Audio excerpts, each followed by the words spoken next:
नमस्कार, अपना उत्तराखंड बुलेटिन देख रहे हैं आप। मैं हूं आपके साथ साहिल धुलिया। बुलेटिन की शुरुआत करते हैं। उत्तराखंड के कुमाऊं में सोमवार और मंगलवार को बेमौसम बादल काल बनकर बरसे।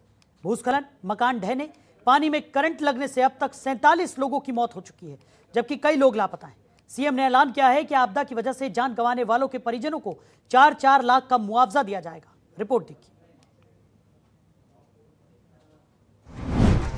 काल बनकर बरसे बादल,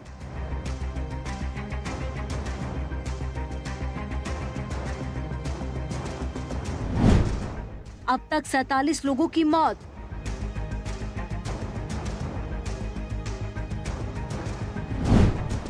मृतकों के परिजनों को मिलेगी 4 लाख की मदद।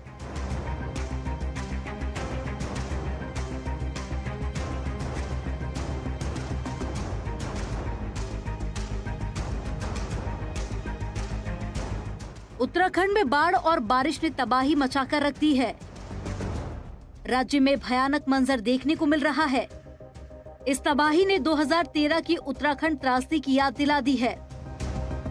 उत्तराखंड में बारिश और भूस्खलन से जुड़ी घटनाओं में अब तक 47 लोगों की मौत हो चुकी है। कई लोग लापता बताए जा रहे हैं। नैनीताल का राज्य के बाकी हिस्सों से संपर्क टूट गया है। यहाँ हेलीकॉप्टर से लोगों का रेस्क्यू किया जा रहा है। उधर अल्मोड़ा में काठ गोदाम और दिल्ली को जोड़ने वाली रेलवे लाइन का एक हिस्सा बारिश के चलते क्षतिग्रस्त हो गया। उत्तराखंड में हालात से निपटने के लिए सीएम पुष्कर सिंह धामी ने हवाई सर्वेक्षण किया और आज भी हवाई सर्वेक्षण कर रहे हैं। सीएम धामी ने कई बाढ़ प्रभावित क्षेत्रों का दौरा किया। सीएम ने ऐलान किया कि आपदा की वजह से जान गंवाने वालों के परिजनों को 4-4 लाख रुपए की मुआवजा राशि दी जाएगी। साथ ही अधिकारियों और विभागों को राहत बचाव कार्य में तेजी लाने के निर्देश दिए गए। अतिवृष्टि से काफ़ी नुकसान हुआ है और इसीलिए हम लोग सभी जगह जा रहे हैं और सब जगह जो भी आकलन कर रहे हैं और स्वयं जाकर जो ज़रूरत की चीज़ें हैं, जो ज़रूरत की आपूर्ति है या जो आवश्यकताएं हैं, उनको बनाने के लिए हम लोग हर संभव कोशिश कर रहे हैं। हमारी सरकार पूरी तरह से आपदा पीड़ितों के साथ है। किसानों का बहुत नुकसान हुआ है, उसका आकलन करके जल्दी उसकी भरपाई करवाने के निर्देश कर रहे हैं। उत्तराखंड के कुमाऊं में सोमवार और मंगलवार को बेमौसम बादल काल बनकर बरसे। भूस्खलन, मकान ढहने, पानी में करंट आदि कारणों से कई लोगों की मौत हो गई, जबकि कुछ लोग लापता हैं। नैनीताल में 29, अल्मोड़ा में 6, चंपावत में 4, पिथौरागढ़, बागेश्वर और उधम सिंह नगर में एक व्यक्ति की मौत हो गई। पीएम नरेंद्र मोदी ने जताया शोक। वहीं पीएम नरेंद्र मोदी ने प्रदेश में आपदा के दौरान जान गंवाने वाले लोगों की मौत पर शोक व्यक्त किया। उत्तराखंड के कुछ हिस्सों में भारी वर्षा के कारण लोगों की जान जाने से मैं व्यथित हूं। घायल शीघ्र स्वस्थ हों। प्रभावित लोगों की मदद के लिए बचाव कार्य जारी है। मैं सभी की सुरक्षा और भलाई के लिए प्रार्थना करता हूं। आसमान से बरस रही आफत की बारिश ने तबाही मचाकर रख दी। नदियों के किनारे बसे लोगों को घर छोड़कर आसरा तलाशना पड़ रहा है। तो वहीं दूसरी ओर लगातार बढ़ता जल स्तर कई लोगों के लिए खतरा बना हुआ है। यही नहीं, कोसी बैराज से लगातार पानी छोड़े जाने से तराई के हिस्सों में नदियों का जलस्तर बढ़ता जा रहा है। वहीं काशीपुर एसडीएम ने कई स्थानों पर मौके का मुआयना करते हुए जल भराव से जूझ रहे लोगों को जल्द राहत देने के निर्देश देते हुए सुरक्षित स्थानों पर व्यवस्था बनाने को कहा। जो ऐसे बस्तियां हैं, गांव हैं, जो परिवार हैं जो नदी के आसपास रह रहे थे, उन लोग को प्रशासन और पुलिस ने मिलकर उनको इवैक्यूएट किया है। आकस्मिक स्थिति में तत्काल हम लोगों से संपर्क करें और सभी विभाग को हम लोगों ने अलर्ट कर दिया है। तो सबसे पहली चीज़, अगर कहीं भी ऐसी स्थिति बनती है किसी को इवैक्यूएशन करने के लिए, तो कहाँ पे इवैक्यूएट किया जाएगा, शेल्टर होम्स कहाँ होंगे, उन सभी जगह को आइडेंटिफाई ऑलरेडी किया जा चुका है। उत्तराखंड में प्राकृतिक आपदा को देखते हुए एनडीआरएफ की 15 टीमें तैनात की गई हैं। उधम सिंह नगर में अब तक 300 से ज्यादा लोगों को रेस्क्यू किया जा चुका है। Udham Singh Nagar 6 team, Uttarkashi 2 team, Chamoli 2 team, Dehradun 1 team, Pithoragarh 1 team, Nainital 1 full team और 1 सब टीम, अल्मोड़ा 1 सब टीम। रिजॉर्ट में फंसे 200 सैलानियों को किया गया रेस्क्यू। रामनगर रानीखेत मार्ग स्थित लेमन ट्री रिजॉर्ट में फंसे करीब 200 लोगों को सुरक्षित निकाल लिया गया। रिजॉर्ट में कोसी नदी का पानी आने से पर्यटक फंस गए थे। सभी पर्यटकों को रोडवेज के माध्यम से रामनगर की ओर भेज दिया गया।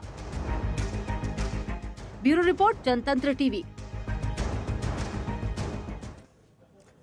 वहीं उधम सिंह नगर के खटीमा में बाढ़ प्रभावित इलाकों का ट्रैक्टर के जरिए मुख्यमंत्री पुष्कर सिंह धामी ने दौरा किया। बाढ़ पीड़ितों से मिलकर मुख्यमंत्री ने हर संभव मदद का आश्वासन दिया, जिसके बाद मुख्यमंत्री पुष्कर सिंह धामी ने कहा कि प्रदेश में जो आपदा आई है और जो नुकसान हुआ है, सरकार इस आपदा की घड़ी में पीड़ितों के साथ है।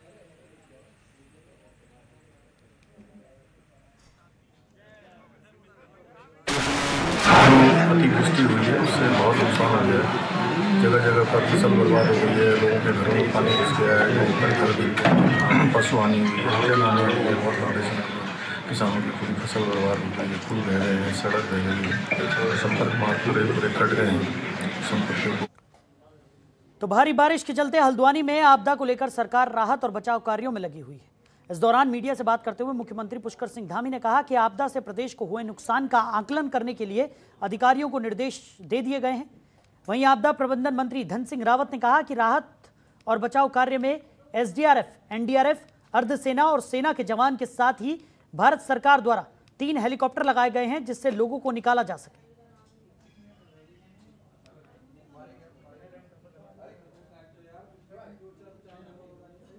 पानी का जलस्तर भी धीरे धीरे घट रहा है, लेकिन काफ़ी नुकसान हो गया है। उसको सामान्य होते होते थोड़ा टाइम लगेगा। अभी हमारा पहला प्रयास है कि सारे सड़क जो बन रहे हैं वो लोगों को जो जरूरी राहत है पहुँचाएँ और हर प्रकार से जो प्रभावित हो गए उनके लिए करें। हम सभी जो है हमारे संगठन के लोगों से, समाज के लोगों से, सभी से उनका सभी का अनुरोध करता हूँ। फैकल्टी देखिए ऐसा है कि अभी जो अधिकारी 3 जिले आई है वो लगभग 40 के आसपास है, कुछ मिसिंग नहीं है, उसका ठीक से पूरा आज शाम तक क्लियर हो पाएगा। वहीं उत्तराखंड में बारिश को लेकर मौसम विभाग के निदेशक विक्रम सिंह ने अहम जानकारी दी है, जिसमें कहा गया है कि उत्तराखंड में अगले 8 से 10 दिनों तक मौसम पूरी तरह से साफ रहेगा। मौसम साफ रहने से आपदा राहत बचाव कार्य में तेजी आएगी। इसी के साथ उन्होंने कहा कि पिछले 3 दिनों की भारी बारिश ने उत्तराखंड में जमकर तबाही मचाई है और आपदा के दौरान 47 लोगों की मौत भी हो गई है।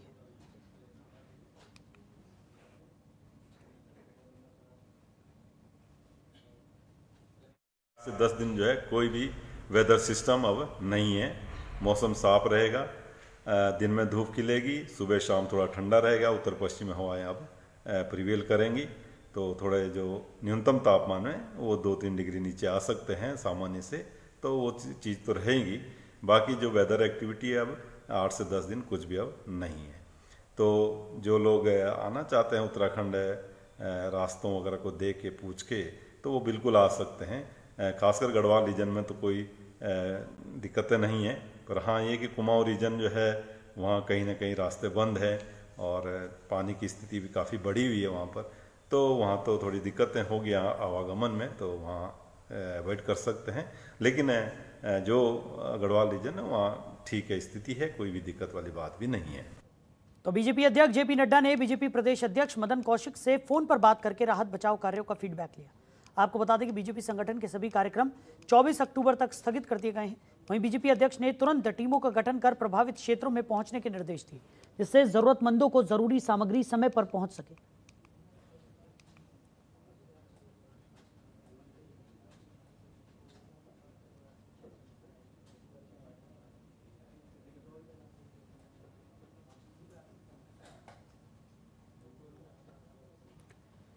तो उत्तराखंड के बीजेपी प्रभारी दुष्यंत गौतम ने उत्तराखंड चुनाव के सह प्रभारी समेत तमाम नेताओं के साथ बैठक की। इस बैठक में उत्तराखंड चुनाव की रणनीति को लेकर चर्चा की गई। साथ ही वाल्मीकि जयंती को लेकर कांग्रेस पार्टी के पर कहा गया कि चुनावी स्टंट का काम तो कांग्रेस करती है, ना कि बीजेपी। साथ ही इन तमाम मुद्दों पर भारतीय जनता पार्टी के राज्यसभा सांसद और उत्तराखंड प्रभारी दुष्यंत गौतम से बातचीत की हमारी संवाददाता ममता चतुर्वेदी ने। क्या कुछ कहा उन्होंने, सुनिए। भारतीय जनता पार्टी के उत्तराखंड के प्रभारी दुष्यंत गौतम जी हमारे साथ हैं। कल आप लोगों की चुनाव प्रभारियों के साथ बैठक हुई थी, क्या कुछ खास रहा सर? किन एजेंडों को लेकर चर्चा हुई? चुनावी मैदान के अंदर हम हैं और चुनाव को आसान नहीं समझते। देश में रहने वाला हर कार्यकर्ता भारतीय जनता पार्टी के चुनाव को लड़ने के लिए तत्पर रहता है, तैयार रहता है। कार्य के मामले के अंदर हम पूरे 5 वर्ष लोगों को अपने कार्य का रिपोर्ट कार्ड देते हैं। जैसे हमने कहा 1 साल बेमिसाल करके हम लगातार कार्ड देते हैं। कल हम जो प्रभारी मिले थे, खाली बैठे कि किस से जो चुनौतियां हैं उनका मुकाबला करना है और सारा जो वहाँ के कार्य हैं उनको किस प्रकार से हम गति दें, उस पर हमारी सारी चर्चा हुई। बीजेपी वाल्मीकि जयंती मना रही है, कांग्रेस पार्टी और राहुल गांधी कह रहे हैं कि ये चुनावी स्टंट है। उनको दुख इस बात का हो रहा है कि उन्होंने ये कहा था राम थे ही नहीं। उनको दुख हो रहा है कि उनका राम सेतु थे ही नहीं।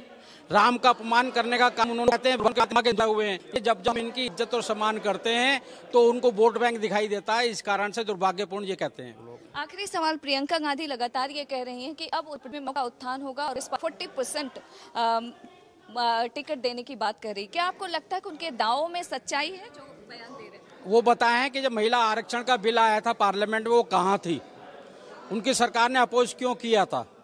क्या हम अपेक्षा कर सकते हैं जो महिलाओं को काट काट कर तंदूर में जलाते हो उनसे महिलाओं की इज्जत की बात कर सकते हैं?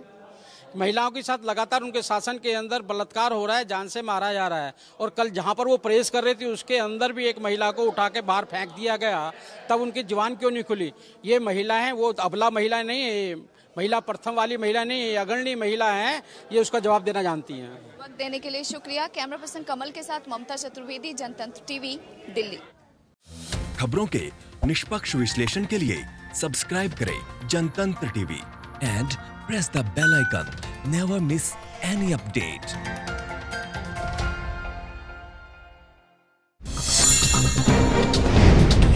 डाउनलोड कीजिए जनतंत्र टीवी ऐप को, जो कि अवेलेबल है गूगल प्ले और ऐप स्टोर पर। अधिक जानकारी के लिए अभी डाउनलोड करें।